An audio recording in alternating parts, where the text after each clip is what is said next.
Welcome back to another technical deep dive here in the debug zone. Today we're tackling a big question and breaking it down with insights from other users. Hopefully this clears up some misconceptions and helps you get the answer you need.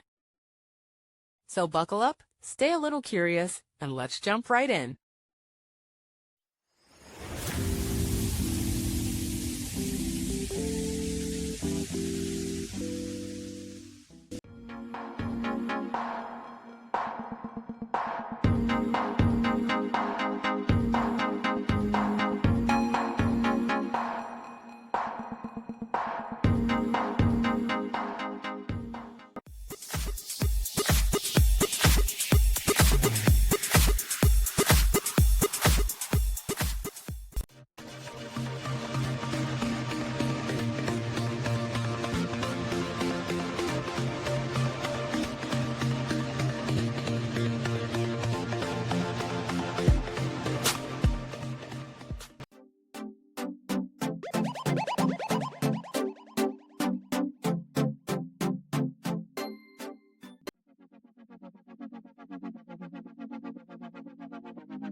And that's a wrap.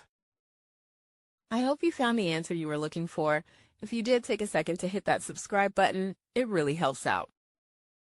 And let me know in the comments which solution worked best for you.